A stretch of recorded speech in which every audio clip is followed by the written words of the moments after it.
Anne's back. Sydney's back. Sydney no longer has a red eye. I'm a little ill. I'm a little sick. I have a very sick woman. I'm a very troubled, sick woman. Yeah, exactly. But no, last episode is very emotional, but also I'm having like a sinus thing going on.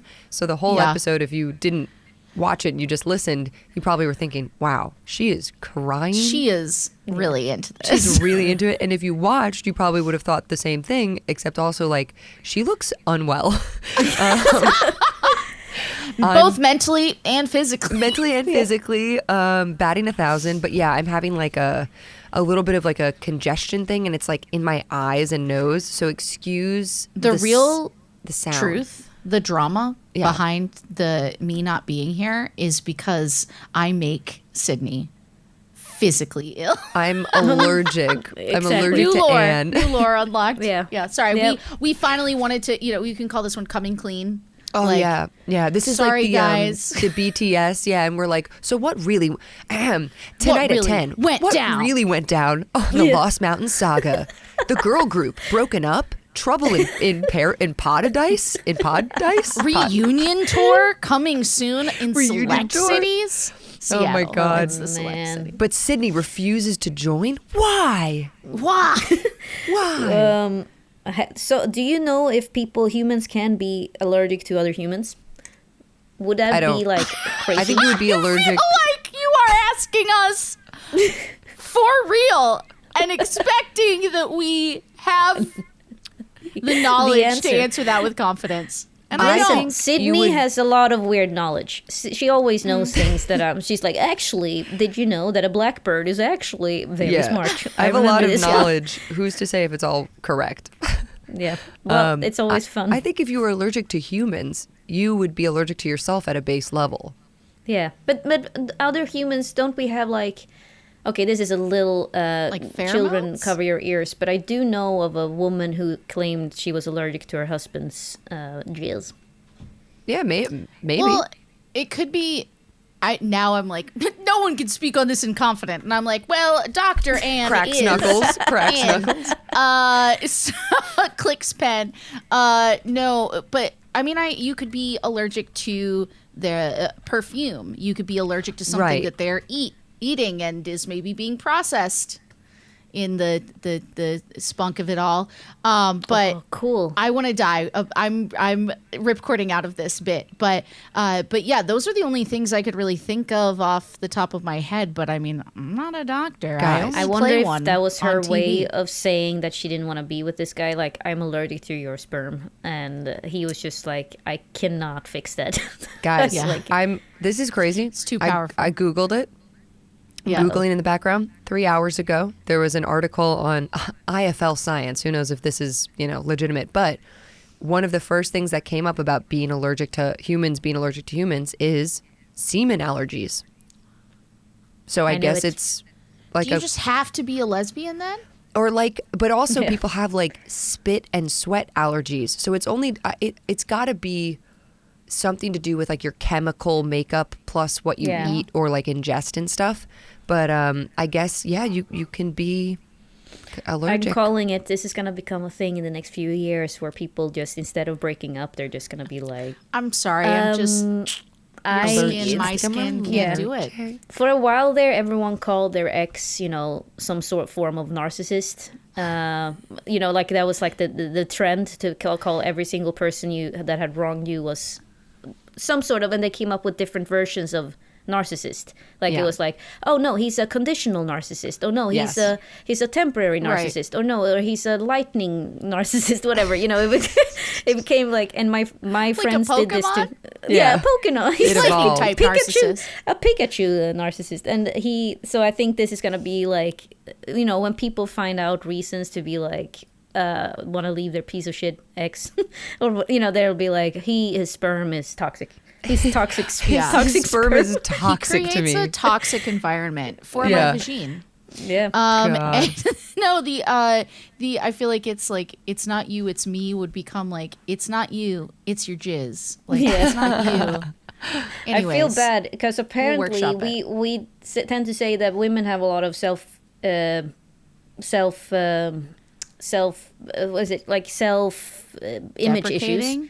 Self-image issues.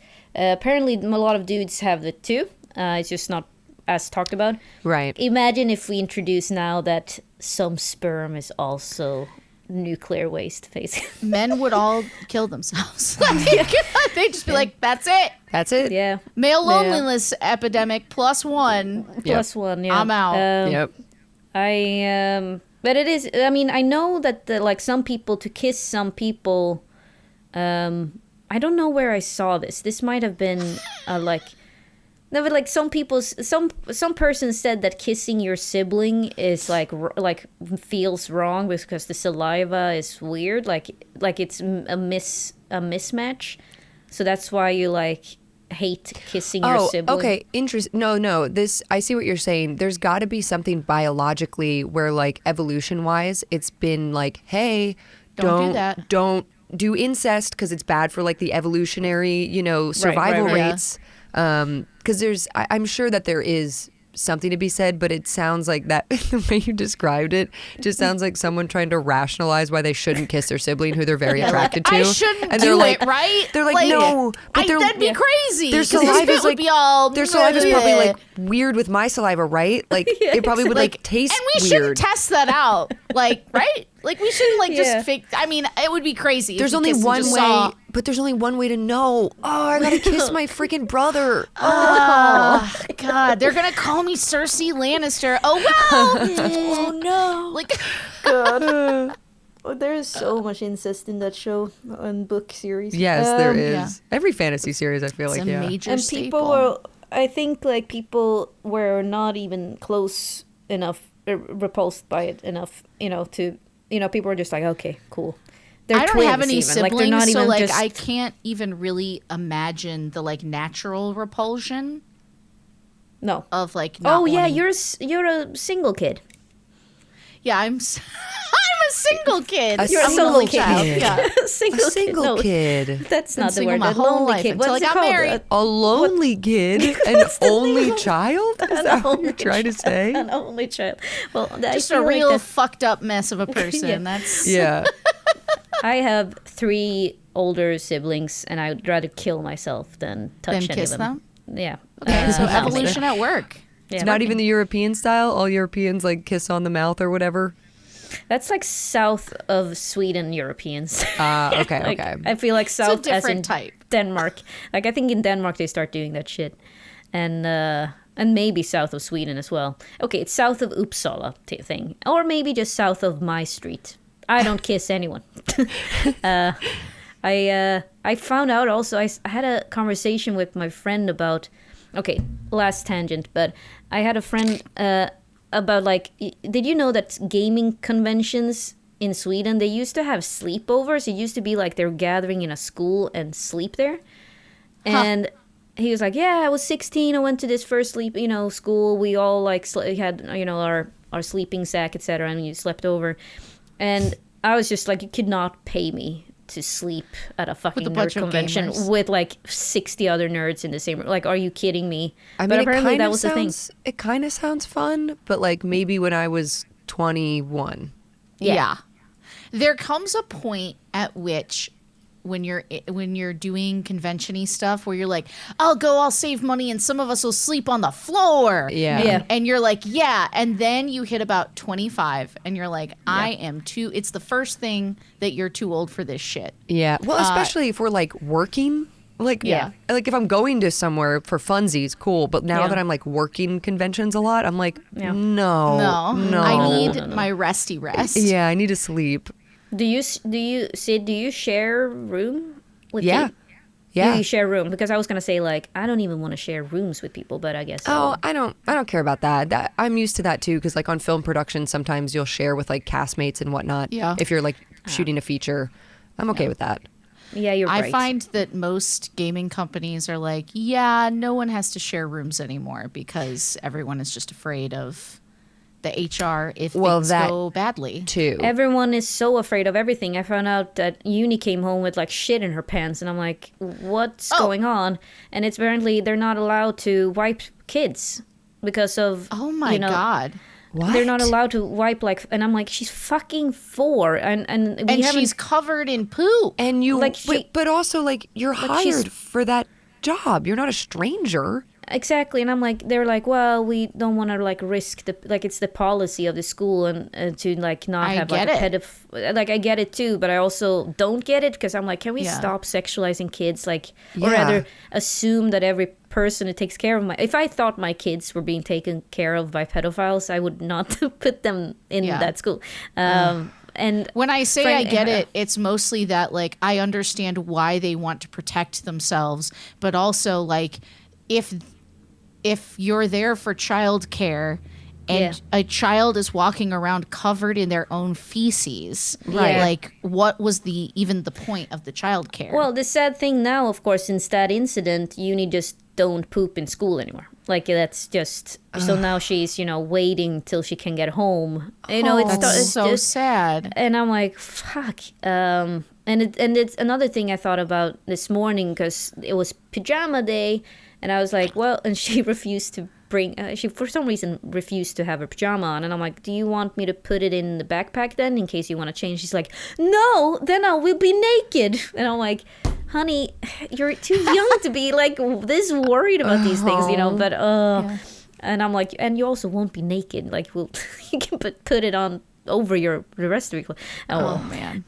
Poor baby. This is how long it's been since we recorded the pod, because if we think about it, the first season was recorded when you were pregnant. You were pregnant with uni, first and baby. then the second one, the baby had come and we had to schedule around that. And now she has a fucking personality. Yeah. That is crazy. Yeah. Now she's getting, now she has modesty issues already. Oh my God. Congratulations, universe. I guess you're still going strong.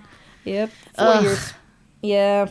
That's the thing. And I think it clashes with my European upbringing of like, naked nudity, etc. is not really a bad thing until you feel like it's a bad thing. Right, until you learn shame and guilt, which are useless emotions. So, of course, when we came back to New York and it was like the sprinkler, uni just immediately took off her clothes naked and wanted to run around in it. And I was just like, unfortunately, we don't do that here. Got so many angry stares, from other parents. And I'm like, fuck, whereas in Sweden we were naked all the time. And I'm sure, and the sad thing is that I'm like, sure, there are probably people with terrible thoughts sitting on the beach, etc., but I can't control that. And unless they do anything, like they have an action, like, you know what I'm saying? Like, and I will kill them forever and like find their entire family and kill them. Like then I won't, I can't be bothered with what you can't live your life like that. Exactly. People have fucked up thoughts all the time. When you're walking down the street, you never know what people might be thinking in their heads, and you can't I don't want to limit myself just because of that, basically. Yeah. Anyway, welcome to my TED Talk. Thanks for joining us, everybody.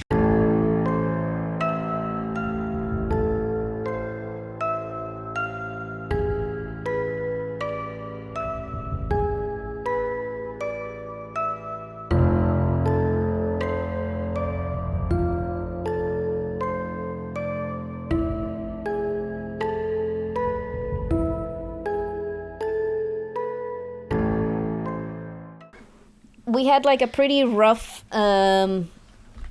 ending of last week where Sydney and her mom, or Eliza and her mom, had finally things got revealed. Seems like your mom has gone through something similar to you, Sid. Yeah. Because, Anne, you don't know this, but Sydney also met a boy in the forest, and a couple of weeks later, her sister Daphne was found dead in the lake. But I think we're gonna leave that scene simply because I don't want to cry anymore. and we're gonna pivot into later that day at the inn. The service, the reception, it's all over. Your mother, if you want to talk more about to your mother about it, but she seems unbelievably, you leave her, you hug it out, and she seems just so tired and sad. But happy that you believe her.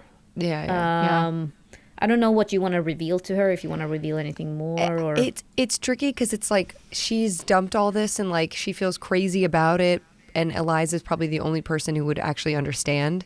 But Eliza can't come back to her and be like, "Don't worry, Mom. I too have seen this exact thing that you're talking about when your daughter died." Like it's way too much information. But Eliza now feels like when you're going through intense grief, and I've felt this way going through grief in my life, I need something to do, a project, something to take my mind off of things so I can properly like compartmentalize and process. So now Eliza has something. This is supernatural. This is possibly Vasen. Like this is what she has been doing at Egerkrans. So I think, you pull us into whatever scene you were imagining, but I think Eliza would need to get in contact with Olaf. Yeah. Well, yeah. You noticed, Eliza, though, that your husband, he walks. I think, Anne, you do not want to participate in this right now. You're a little shaken by the story that happened. He seems a little shaken, but there's an aspect of this where you're like, he should be more shaken. He should be telling me my mom needs to be institutionalized. And he very specifically is not doing that. Right. But he does leave her be, walks away and we'll get to that. But for now, we're splitting up the party. And so, Sydney, you find Olaf sitting at the bar. Olaf seems like he's enjoying some beer by himself, pretending to be casual about this all, and then gives you a very sympathetic look when he sees that you've been crying. But he also is seeing if your husband is with you, and notices when the husband is not there, Olaf's visibly relieved. Eliza, I saw the two of you walk in there. I'm sorry. This is awkward. I did not know he was gonna be here. I tried to. It's not that we're fine. We have nothing is wrong. I'm just a man, and he's trying to. Oh my God. Who lives in your house, and I realize that could be misconstrued. But Olaf. if you want me to talk to him, I will. Olaf, frankly, I don't care. I don't care. Of course, you have bigger fish to fry. And she sits down and signals, and she says, "Brandy, please." Coming up. And who the hell was that? Some underpaid innkeeper. He pours you some brandy. So, how is your mother doing? Olaf. And she drinks the whole thing of brandy. It's something here. There's something here. I figured as much. I knew it. The priest, your face. I felt something there as well, but I didn't understand. And then my mother. God's my mother. There's something at them. Olaf, when I was very young, I saw something. In fact, I spoke. I think that's why I can do what I can do now, why I understand things. Do you follow me? I do. I lost my sister when I was young. Daphne. Yes. And I've tried not to think about it, not only because of the grief, but because of the fear and the shame because I feel as if, and I know, is that I did it.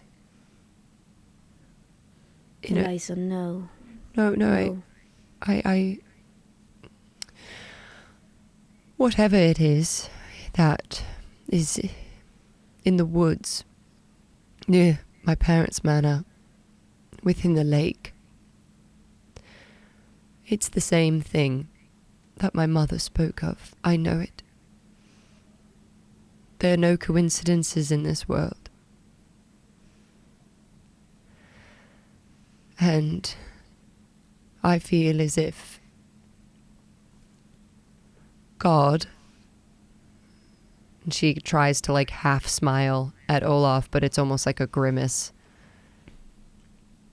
If God is making me repent in this way, to finally deal with whatever it is.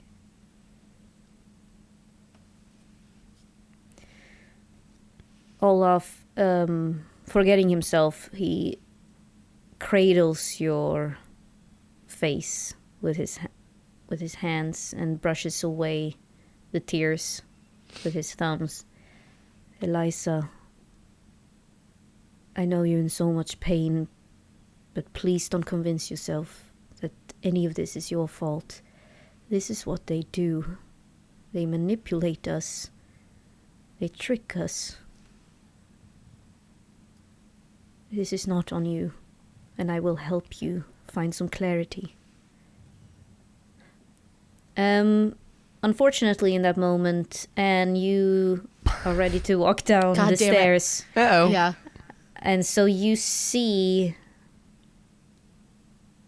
it wasn't... I think Olaf didn't mean it as a like a romantic gesture. I Yeah. think he meant it more as a comforting gesture. But what you see is basically Eliza A level having a of drink. intimacy I would be Yeah. uncomfortable not knowing this man having Yeah. with my wife. He sees you coming down and in a weird defiant way, he drops his hands slowly. Yeah. And he's carrying 2 saucers with teacups on them, basically, and little like Biscoffs or whatever the time period's correct cookie is. Yeah. And he takes a deep breath and looks between them, and then hands both cups off to the 2 of them. Well, William. thank you. Yeah. And he says, I am concerned about what your mother said to us. I assume, I don't know what you were talking about here, but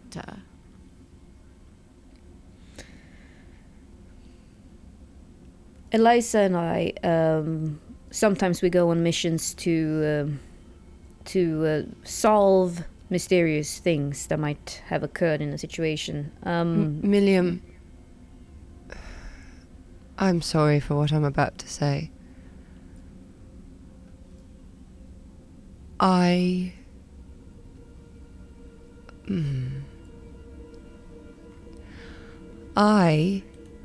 have... Oh, God. I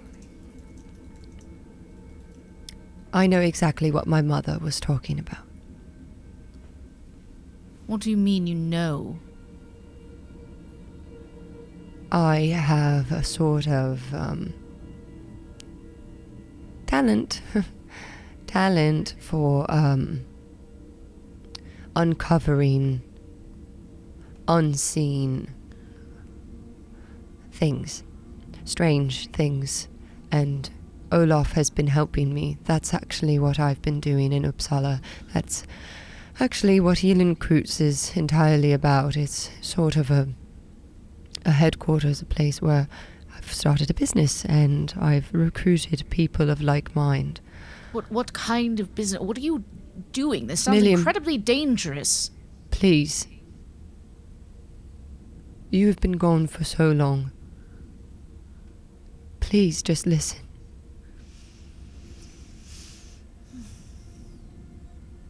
There are things that...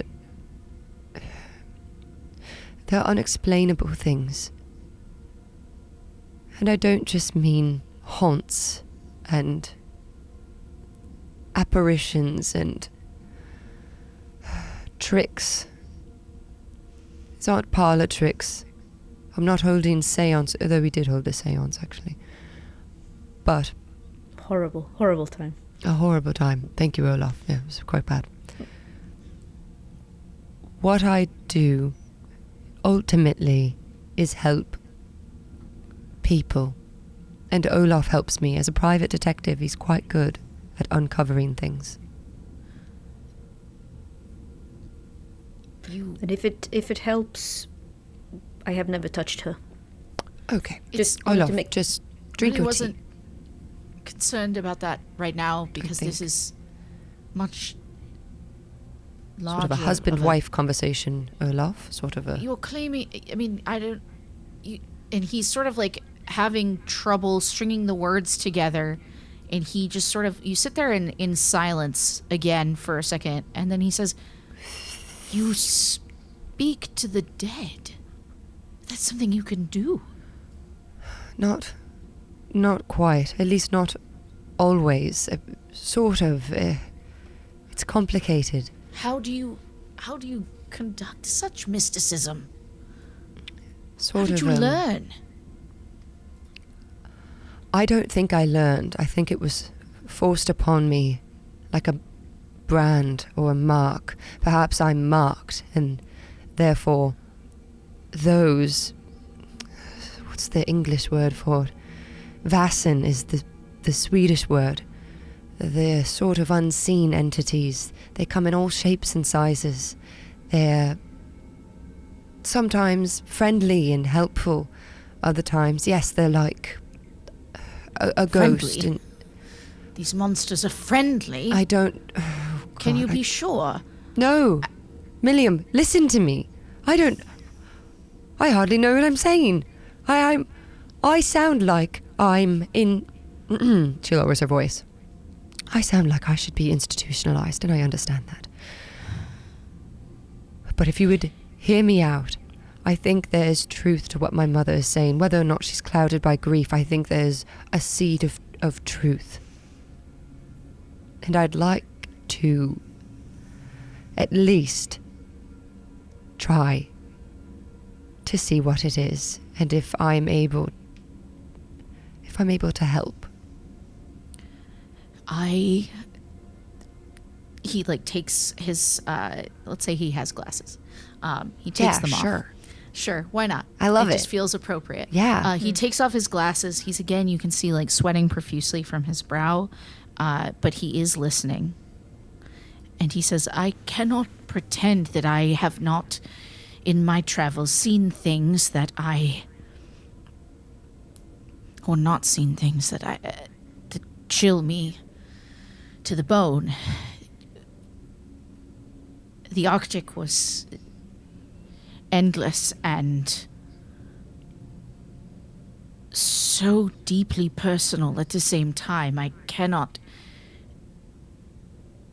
even truly grasp the things that I saw, the way that people acted at the end of the world. It is not to be explained. And in the not explaining, I have maintained my dignity, my pulled togetherness. But I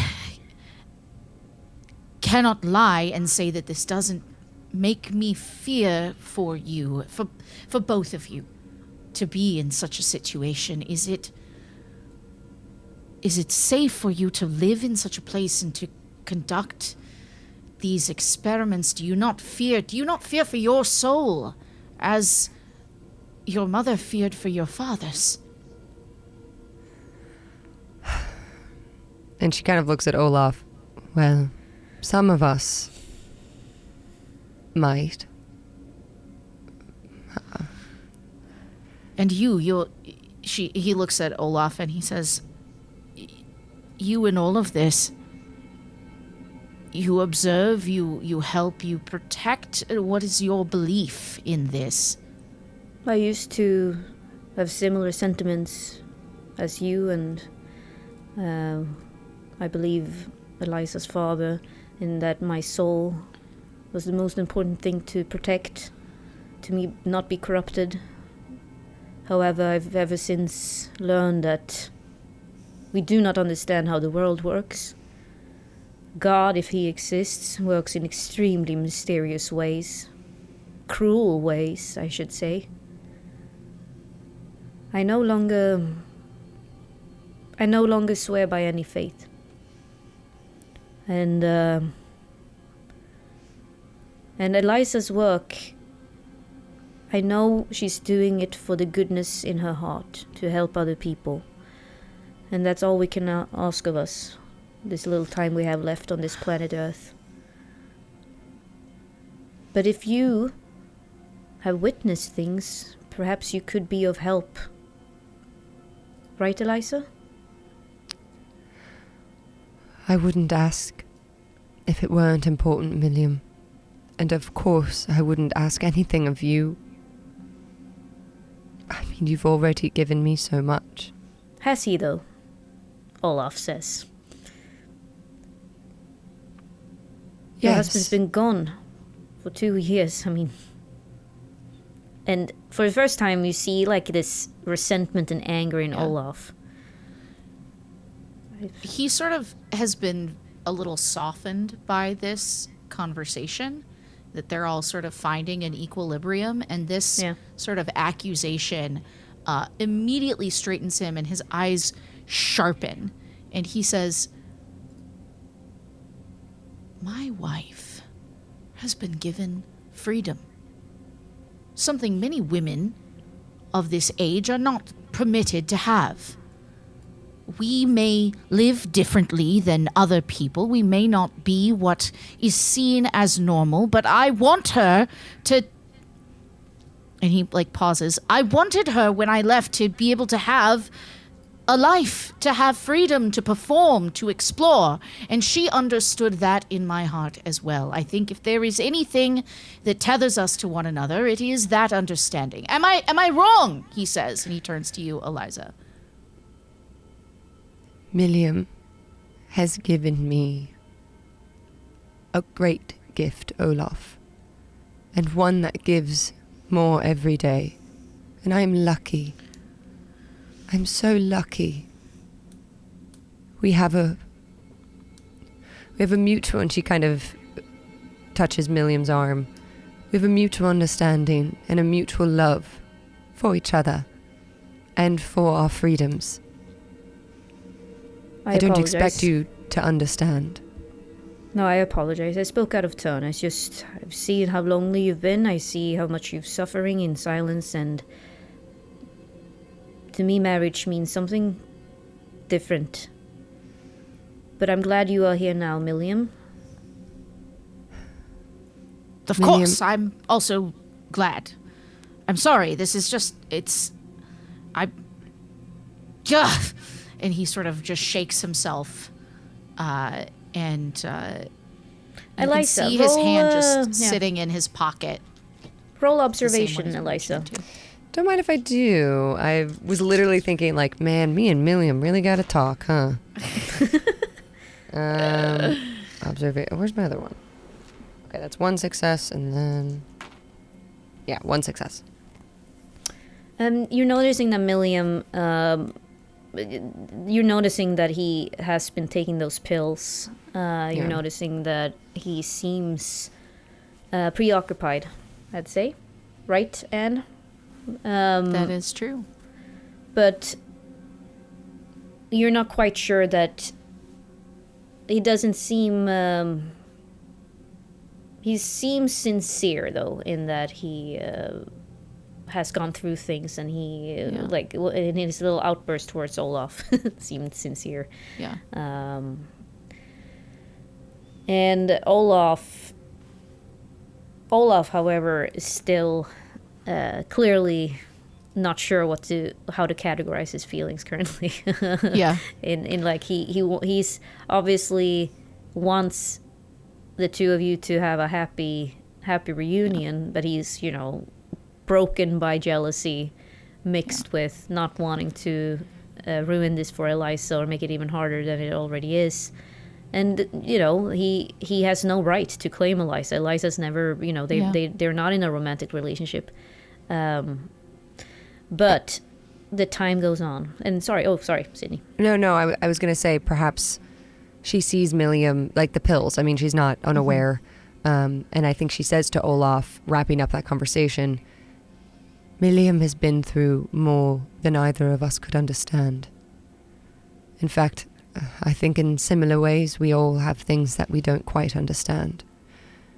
So, Milliam, if you would permit me to try to better my understanding, I would really like it if you would come with us.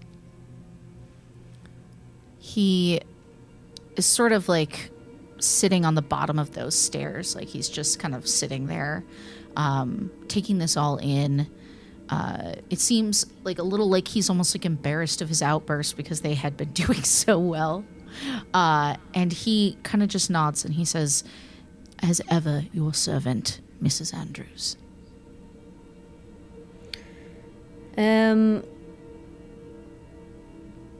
Both of you roll empathy and tell me how many successes. 1 success. No successes. All right. Nothing happens. And what do you want to do? Sydney, what do you want to do as sort of the leader of this motley crew? I would like to take the trip from the town back to the manor. Yes. Good idea. Olaf says no. He does not.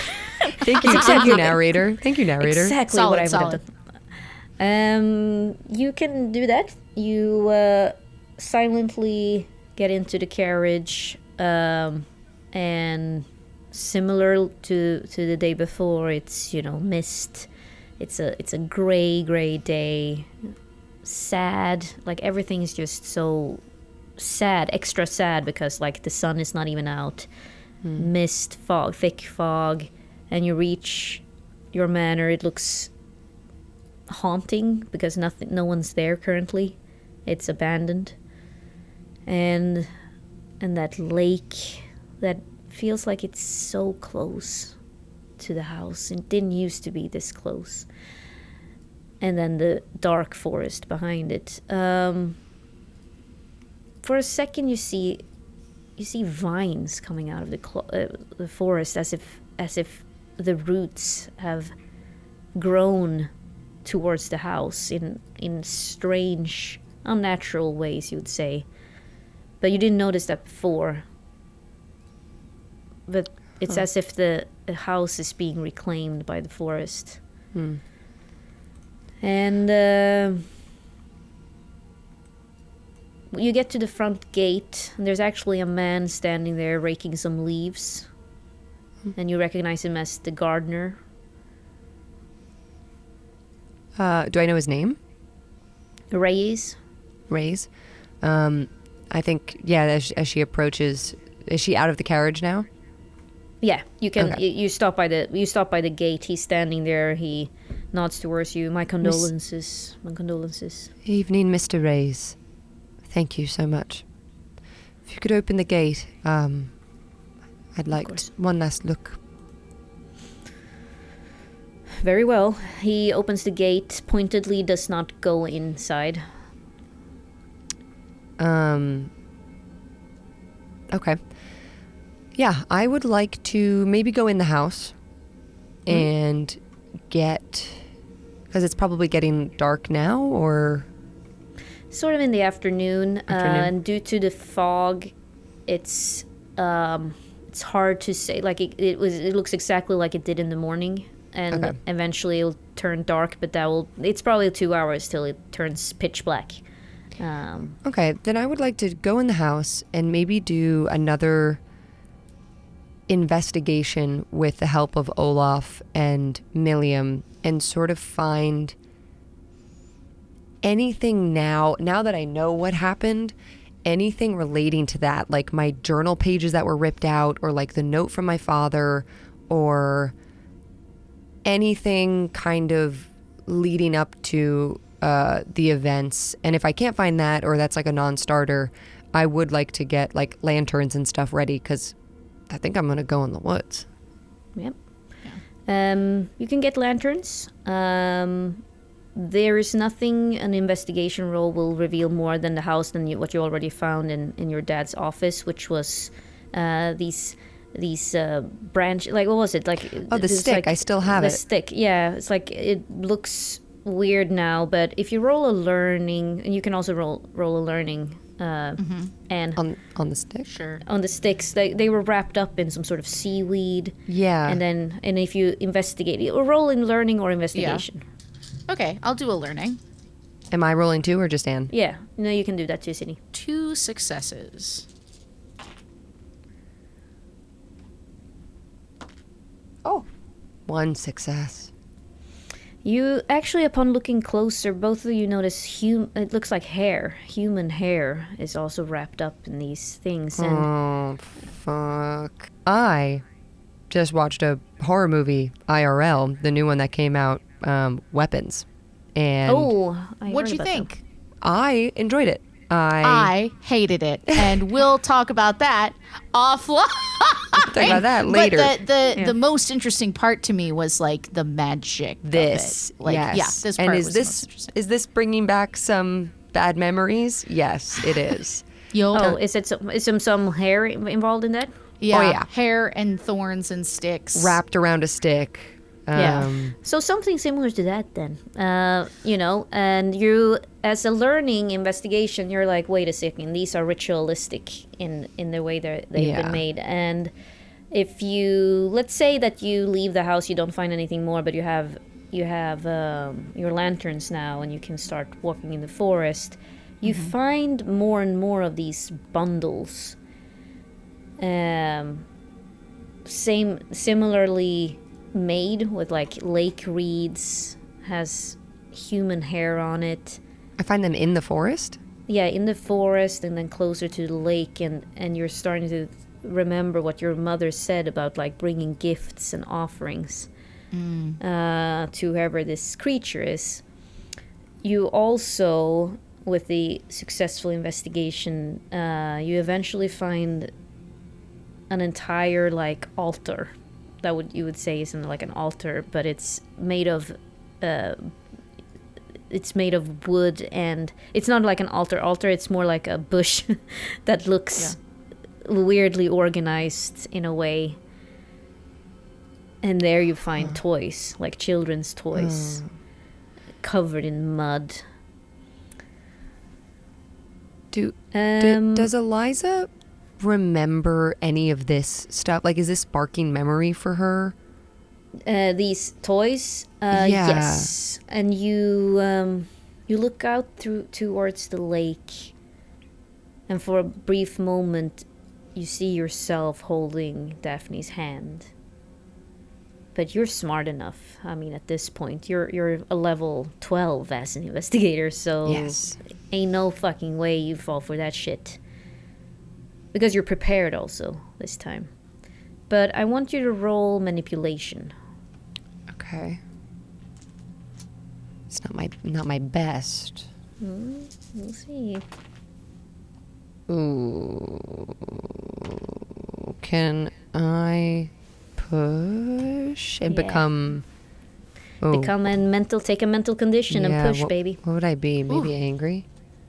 Angry or distraught or confused or dazed or whatever they have. All right, let's see. Dazed, confused. Final. Yes. Worth it. 2 successes. You, in your whatever mental state you're in, reveal a new talent. And talent upgrade, which means that you can trap. Once per race in mystery, you can use your list and cunning to trap a Vasen briefly. to interrogate it. Sick. And that is what you do now. You, in this vision that's trying to like manipulate you Yeah. and drag you down the lake, through it you see two ginormous red eyes just peering towards you.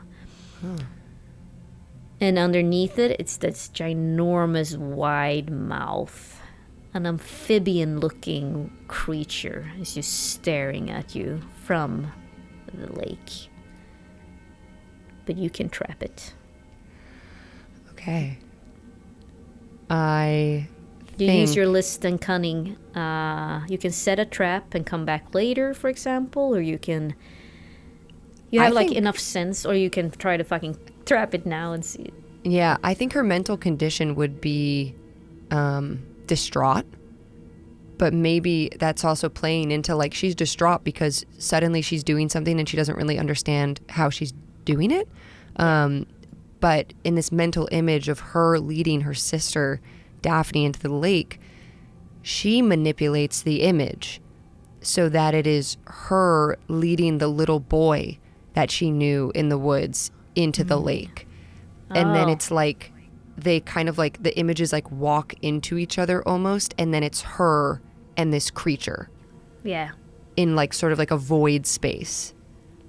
And perhaps the way you do it is that you lure it closer and closer to you, and then you might have instructed Olaf and Milliam Yeah.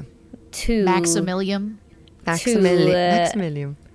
You know, they somehow trap it. Like, you know, I wish we had like a net or something, but I'm thinking like that's the way you've successfully improvised a trap.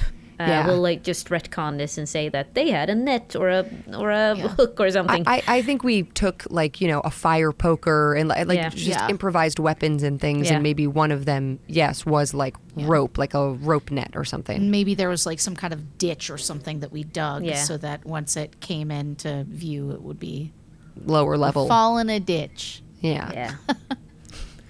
And this foul-looking creature is now stuck, and it's going from horrifying and terrifying to more like disgusting and frog-like creatures just blinking and looking at you as you drag it up. I think, yeah, Eliza. Oh. She speaks out loud. She doesn't know if she can like communicate mentally.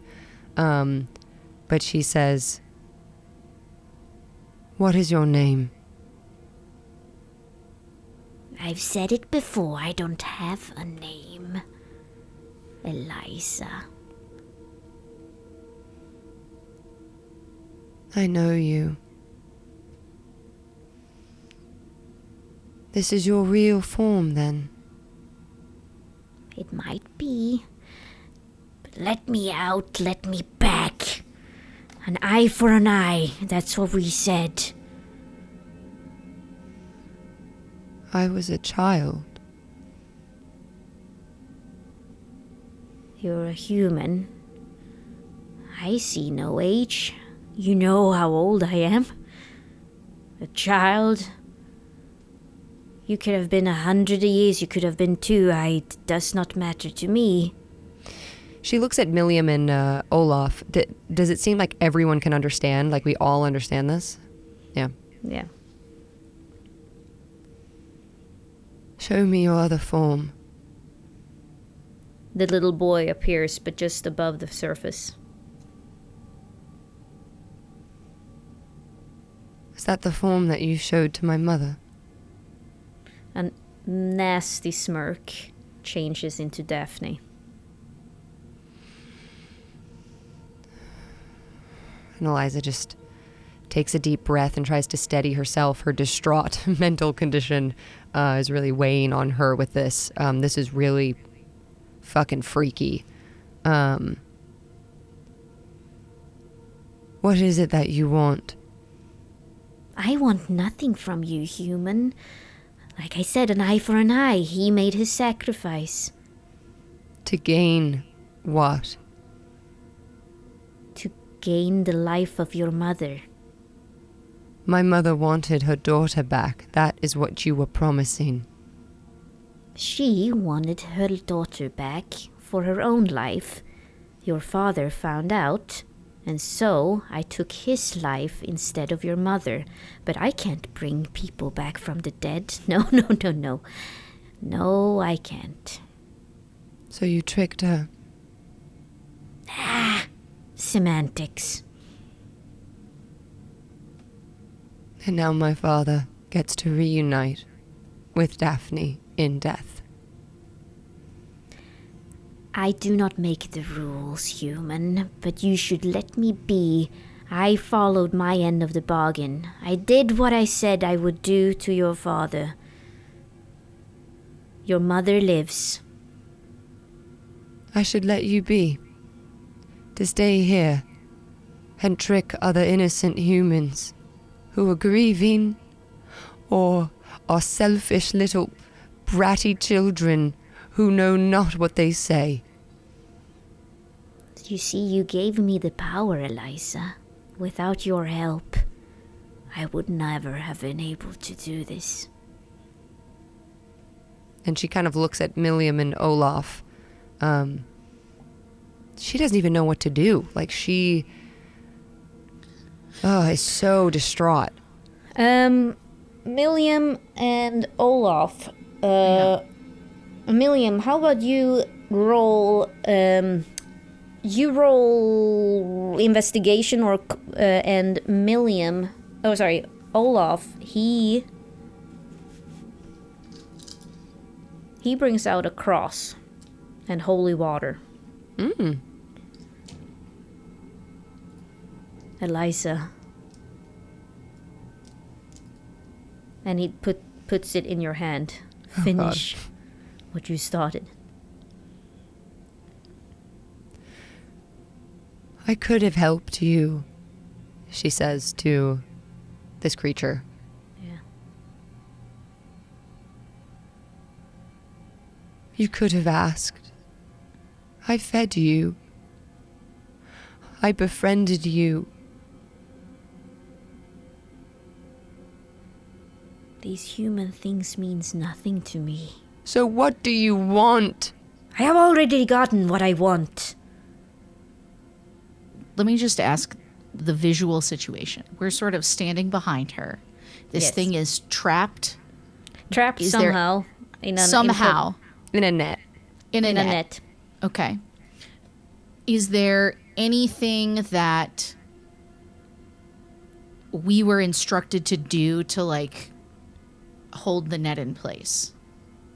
Yeah, I think probably. Yeah, I'm thinking Olaf and Milliam are currently helping holding the net in place, but it's currently so wrapped up in it, so it's not as hard. So Okay. Olaf can probably do it himself if you wanted to do something. But as Eliza is approaching it with the cross, you can see how it physically starts to shake. No. Eliza, I'll and she and the creature turns into your father. Eliza, we can talk about this. We can talk about this. You sense the familiar voice of your dad. Eliza, listen to me, my beautiful daughter. You don't have to do this. Just let me be. The sacrifice has been made. You can leave this place, and no one. You can leave this realm to me. I will not feed on any of your friends again. She takes And hearing those another things from your from my dad. yeah. She takes another step closer and holds the cross out a little further, and she says, "Do not use his voice." And then back to the amphibian creature. If you kill me, then the world shall know that humans once again cannot be trusted. This sucks. Eliza doesn't kill Vassin. She doesn't want to kill this thing.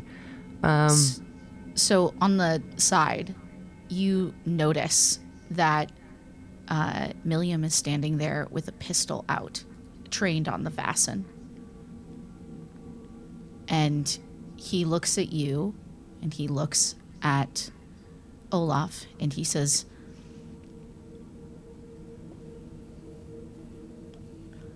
How do you know that will work, Eliza?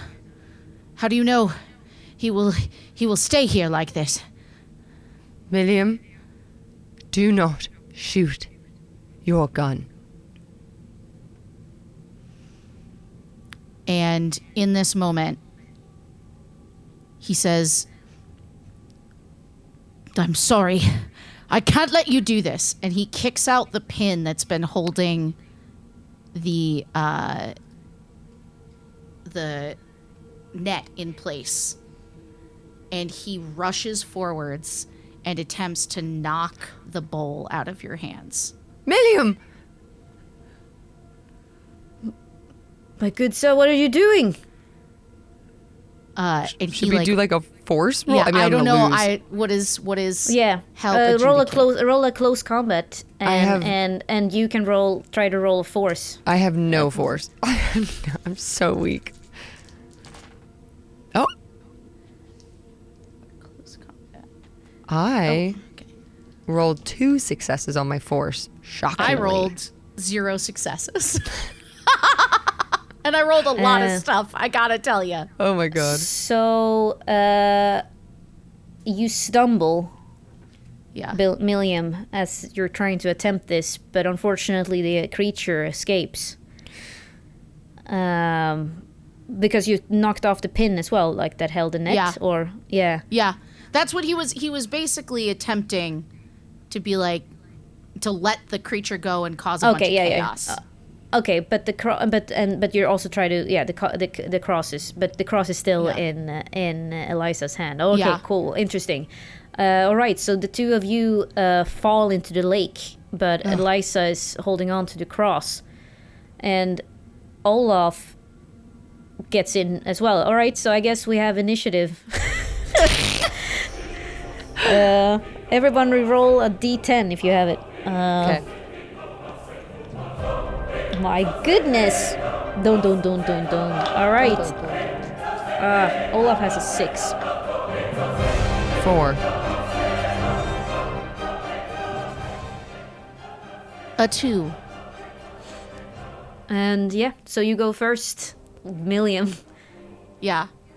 Milliam is like thrashing in the water, trying to get his arms around you, and levies the gun at Olaf. Okay, shoot, ranged combat. Oh, he's not trying to shoot. Well, Okay. yeah, I guess he is trying to shoot him. Oh my god. I'm committing to the bit. Okay. Range. What the fuck is happening? Oh What my indeed, God. Sydney? What indeed? Did You're you not think? You're not my husband. Did you think Ellinor DiLorenzo was gonna call me for a guest spot and just not make some crazy shit happen? Is he not my fucking husband? What is fucking happening? So ranged combat against Olaf. Yep. 2 plus precision. Okay, so here we go. Ranged 2 combat. successes. Olaf is going to move away, try to dodge it. He does not successfully. He just. God. Oh my god. Okay, That means you take 3 damage at least. yeah. Plus. Alright. So you shoot Olaf, and Olaf, Yeah. shock in his face mixed with a brief moment of heartbreak, gets shot in the heart. Oh. Okay. And he, as he falls, looks towards Eliza, so utterly confused. Not even registering the pain. And he falls down into the lake. It is Eliza's turn. Oh my god. I think Eliza is like screaming. I mean, we both fell into the lake. Yeah. So like we're in the water. I think Eliza is screaming, seeing Olaf get shot. And she's just screaming, "You shot him! And she's holding the cross, and I think she's just gonna like try to hit Milliam with the cross to get him off of her. It's like her only thing. Roll close combat. And you can, you've already used your action, so you can't do anything. Sorry, Anne. You can't do anything. No worries. That's fine. Okay. No successes. Oh, should I push? I really need to do something. I'm gonna push. I'm gonna become angry. Wow. Well, you take a physical. I take a physical on this one. Yeah. Shit. That's fine. I mean, so you take, but is it? Well, I mean, I did fall in the lake, so yeah. All right. Oh, thank God. One success. Let's say it's an improvised weapon. You get you make 1 point of damage towards. So you take a physical condition. Maybe she gets you in the eye or something. You know. Like I think in the ear. In that ear that was. Oh yeah, that makes sense. Whacking him with this cross. And then can I move away considering that I attacked? Yes. You I'd can like do a to move action. Like push off of him, kick off of him in the water, and just start like swimming towards Olaf. Yeah. And or it's like walking? How deep is the lake? Yeah, no, it's not very deep. You're like you, so I think you can like easily stand, but you have your dresses treading. on, so yeah. And it's Milliam's turn because Olaf is broken. Olaf is broken, not dead yet, but he's broken. He can't. Normally an NPC would be dead, but Olaf is too important for that type of thing. Plot armor, maybe. It's alright. I'm not about this. It is a new round, so it is Milliam's turn. You can also use this turn to explain yourself and say something if you want, or you can continue to, kill more people. Hey, listen, you're acting like I'm not doing exactly what you asked me to do. I'm not like this, Sydney. You know I love you. I don't want this. This is... I'm so the mental confused. game is insane over here. I love it. Okay. I love it. So he shouts, Eliza! Damn you, you witch! He shouts as he like grabs his ear and he's like, I didn't mean it. Anything that you say will be held against you by the society. Step away from him. And you see him pointing the gun at you. And he says, Eliza, I do not want to shoot. Believe you. The only thing that will save you is any word I can say in your defense. Tell me that this wasn't your doing. Tell me that someone made you do this, that you were the victim. Make me believe it!